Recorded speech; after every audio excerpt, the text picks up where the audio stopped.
ప్రాణం హాయిగా ఉందంటారు. మీరు చూడండి, తీర్థయాత్రలకు వెళ్ళిన వాళ్ళు ఓ మాట అంటుంటారు, ఓ 10 రోజులో 15 రోజులో యాత్రకు వెళ్ళినప్పుడు బాగుంటుంది. యాత్రకు వెళ్ళి రాగానే మొదట వచ్చే మాట ఏమిటంటే, భార్య భోజనం పెట్టగానే ఇంట్లో చారు అన్నమైనా ఎంత సుఖంగా ఉందోనే అంటాడు. తన ఇల్లు అనేటప్పటికీ ఒక తృప్తి. అలాగే మీ యొక్క స్వస్వరూపమునందు మీరు నిలబడినప్పుడు సుఖదుఖములనేటటువంటివి లేకుండా పరమ ప్రశాంతమైన స్థితిలో మీరు ఉంటారు. మీ స్థితి అసలు ఏమిటి? ఆనందకరమైనటువంటి స్థితి. మరి దుఃఖం ఎందుకు వస్తుంది? మనస్సు యొక్క సంకల్ప వికల్పముల వలన దుఃఖం వస్తుంది. ఆ మనస్సు సుషుప్తిలో ఆత్మలోకి చేరిపోయింది అనుకోండి, ఏమీ తెలియని స్థితిలో, అది అజ్ఞానం అంటే మనం తెలుసుకోలేం. కానీ మీరు బాగా గాఢ నిద్ర పట్టినప్పుడు ఎలా ఉంది అన్నారనుకోండి, ఎవ్వడూ కూడా ఎంత దుఃఖంగా ఉందోనండి, అంత గాఢ నిద్ర పట్టింది, ఎంత ఏడుపు వచ్చిందో ఆ గాఢ నిద్రలో అన్నవాడు మీకు ప్రపంచంలో ఉండడు.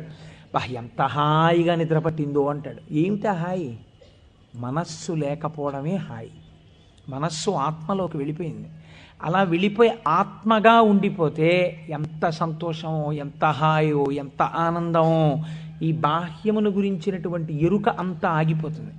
ఆగిపోయినప్పుడు గొప్ప ఆనందాన్ని పొందుతాడు. ఇలా ఆనందాన్ని పొందినటువంటి స్వరూపము ఏది ఉన్నదో ఆ ఆనందమే శంకరుడు, ఆ ఆనందమే పరమశివుడు. ఆయన ఈ నిద్ర పోయినప్పుడు దీనిని స్వల్పకాలిక లయము అని పిలుస్తారు. నిద్ర పట్టలేదనుకోండి, అంతకన్నా భయంకరమైన స్థితి ప్రపంచంలో ఇంకోటి ఉండదు. అంతకన్నా దుఃఖం కూడా ఇంకోటి ఉండదు. ఒక్కరోజు రాత్రి 1 గంట వరకు నిద్ర పట్టలేదనుకోండి, పిచ్చెక్కినట్టు ఉంటుంది. ఏం చెయ్యాలో అర్థం కాక. ఏదో అలవాటు ఉన్నవాడైతే పుస్తకం తీసుకాసేపు చదువుకుంటే వేరు మాట అనుకోండి. నిద్ర ఎవరు ఇస్తున్నారు? నిద్రని భగవంతుడు మీరు అర్థించకుండా, మీరు ఏ ప్రయత్నమూ చెయ్యకుండా తిరిగి తిరిగి తిరిగి తిరిగి విషయ సుఖాలలో మీరు మగ్నమై ఇంద్రియములన్నీ అలిసిపోయి మనస్సు అలిసిపోతే ఈ శరీరాన్ని తీసుకెళ్ళి ఓ మంచం మీదో, పరుపు మీదో, నేల మీదో, చాప మీదో, బొంత మీదో పడుకోబెట్టేస్తే ఆయన చక్కగా ఇంద్రియాల్లో ఉన్న శక్తిని అంతటినీ తీసి మనస్సులో పెట్టేస్తాడు. కళ్ళల్లో ఉన్న శక్తి వెనక్కి తీసి మనస్సులో పెడతాడు. కళ్ళు తెరిచి ఉంటాయి కానీ చూడడు. ఒక్కొక్కడు కళ్ళు తెరిచి నిద్రపోతాడు, లేకపోతే సగం తెరిచి నిద్రపోతాడు, కానీ ఏం చూడలేడు. ఎందుకంటే శక్తి వెనక్కి వెళ్ళిపోయింది. చెవు దగ్గరికి వెళ్ళి మాట్లాడినా వినపడదు. ఎందుచేత? ఆ చెవికి వినపడే శక్తి మనస్సులోకి వెళ్ళిపోయింది. ఇంద్రియాలలో ఉన్న శక్తి మనస్సులోకి, మనస్సు ఆత్మలోకి వెళ్ళిపోతుంది. ఈ గాఢమైనటువంటి సుషుప్తి అనబడేటటువంటి నిద్రలో ఈశ్వరుడు మనకు ఒక గొప్ప ప్రయోజనాన్ని చేకూరుస్తాడు. దీన్నే స్వల్పకాలిక లయము అంటారు. మనం ఛార్జింగ్ లైట్ని కరెంటుతో ఛార్జ్ చేసినట్టు ఈ మనస్సు ఇంద్రియముల యొక్క శక్తి తీసుకుని ఆత్మలోకి వెళ్ళి కూర్చుంటుంది. కూర్చున్నప్పుడు ఈ ఆత్మ మళ్ళీ మనస్సుకి ఇంద్రియములకు కావలసినటువంటి బలాన్ని ఇస్తుంది. తెల్లవారి నిద్ర లేవగానే మనస్సు మేల్కొంటుంది. మేల్కొనడం అంటే ఆత్మ నుంచి విడివడుతుంది. అసలు యథార్థమునకు సృష్టి, స్థితి, లయ అన్నవి ఎక్కడ దర్శనం చేయాలో తెలుసా అండి? మీరు ఇక్కడే దర్శనం చేయాలి. అది మహేశ్వర స్వరూప దర్శనం అవుతుంది. మీకు ఎలా దర్శనం చెయ్యాలి? మీకు నిద్ర లేవగానే మొట్టమొదటి ఆలోచన అయితే వచ్చిందో దానికి మీరు సాక్షిగా ఉన్నారనుకోండి. తెలివి రాగానే నాకు మొదట ఏం ఆలోచన వచ్చింది అంటే ఆలోచన మనస్సు యొక్క స్వరూపం. అది ఏం ఆలోచించిందని మీరు ఆలోచనని పసిగట్టి వేరుగా ఉండడం, మీరు ఆత్మగా ఉండడం. ఆత్మగా ఉండి మీరు మొదటి ఆలోచనని చూశారనుకోండి, దాని ఆలోచనల్ని చూడడం మీకు అలవాటు అవుతుంది. ఇది సృష్టి, చతుర్ముఖ బ్రహ్మ దర్శనం. కాబట్టి బ్రహ్మగారికి పూజ లేదు. ఎందుకనంటే ఆ సంకల్ప దర్శనము చేత మాత్రమే మీరు బ్రహ్మదర్శనం చేసేస్తారు. సృష్టి ప్రారంభమైంది అంటే మీ మనస్సు బయటికి వచ్చింది. ఇప్పుడు మీకేం కావాలి? స్థితి కావాలి. స్థితి అంటే నిర్వహణ శక్తి కావాలి. కొన్ని సంకల్పములను మనస్సు చేస్తుంది, వీటిని విడగొట్టగలిగిన ప్రజ్ఞ కావాలి. అది వ్యగ్రతతో ఇవాళ ఈ పని చెయ్యి అంటుంది, నేను చేయను.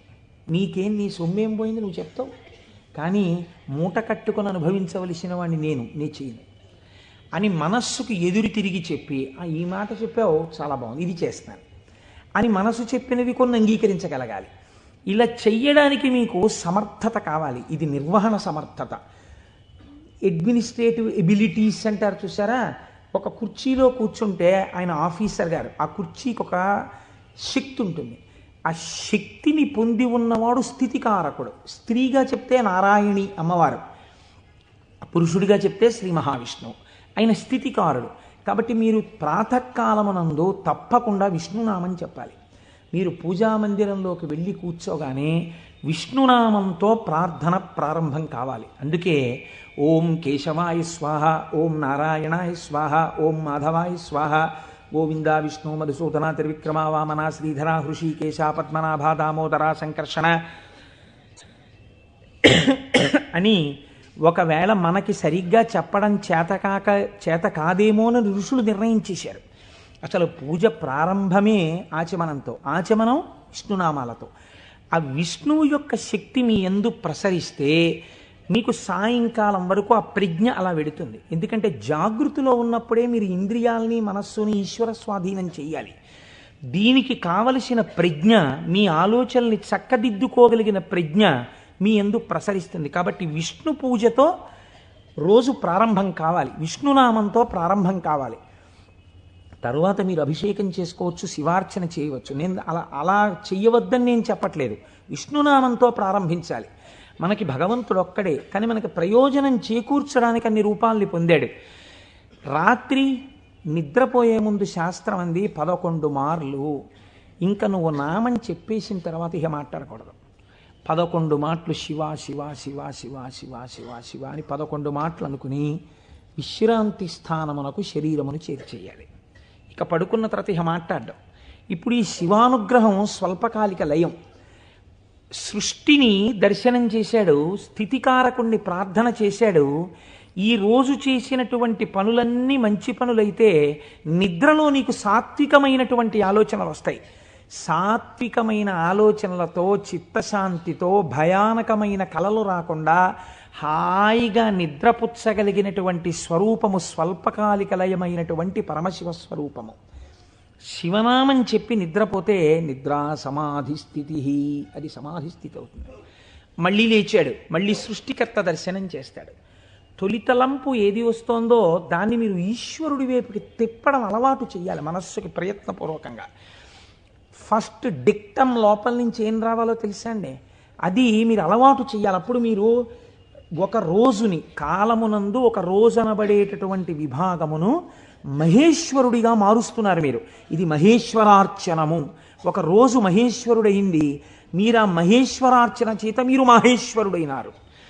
ఎలా అంటే మొట్టమొదటి ఆలోచన బయటికి వస్తూనే మనస్సుకి ఒకటి అలవాటు ఉండాలి. ఏమిటో తెలుసా అండి అలవాటు? ఇది చిత్రంగా ఉంటుంది. చిలకకి సహజ స్వభావం ఏమిటి? మీరు ఒక పంజరంలోంచి బయటికి తీస్తే ఎగిరిపోవడం. కానీ కొంతమంది చిలక ప్రశ్న అని జ్యోతిష్యం చెప్పేవాళ్ళు ఉంటారు. వాళ్ళు పంజరంలోంచి తలుపు పైకెత్తి చిలకని బయటికి పిలుస్తారు. చిలక బయటికి వచ్చి ఎగిరిపోదు. ఎగిరిపోకుండా వచ్చి అక్కడ పెట్టిన పుస్తకాలని ముక్కు పెట్టి లాగి ఒక పుస్తకాన్ని నుంచి లోపలికి వెళ్ళిపోయి కూర్చుంటుంది. ఆయన తలుపు వేయలేదనుకోండి, అది ఎగరదు, అందులోనే కూర్చుంటుంది. అదేంటి స్వేచ్ఛగా ఎగిరే చిలక ఎగరకుండా ఇలాంటి పనులు చేయడం ఏంటి అంటే ఆయన అలా తర్ఫీదు ఇచ్చాడు దానికి, అందుకని అది అలా ప్రవర్తిస్తుంది. మీరు కూడా మీ మనస్సుకి తర్ఫీదు ఇవ్వడం మీకు రావాలి. నిద్ర లేవగానే అది మొదటి సంకల్పం ఏం చెప్పాలో తెలుసా అండి? ఇప్పుడు నీ ఇంట నీ ఆరాధ్య దైవము, నీ కులదైవం ఎవరున్నారో వారు నువ్వు పడుకున్న వైపు నీ తల ఇటువైపు ఉన్నది. సాధారణంగా నిద్రపోయేటప్పుడు ఎడమ వైపుకి నిద్రపోమ్మని శాస్త్రం. నువ్వు కొంచెం ఓరగిలా పడుకుని కొద్దిగా తల కుడిపక్కకి తిప్పి నీ కన్నులు విప్పితే నీ దృష్టి ప్రసారము తిన్నగా నీ కులదేవతా స్వరూపము మీద పడుచున్నది. అది లక్ష్మీనారాయణులు కానివ్వండి, పార్వతీ పరమేశ్వరులు కానివ్వండి. నేను దాని యందు అభ్యంతర ప్రకటన చెయ్యను, ఉన్నది ఒకటే పరబ్రహ్మం. కనుక ఇది మొదటి ఆలోచన కావాలి. ఇది మనస్సుకి మీరు చేయాలి. అంతేకాని టైం అయిపోతోందని గడియారం వంక చూస్తూ కంగారుగా లేవడం అలవాటు కాకూడదు.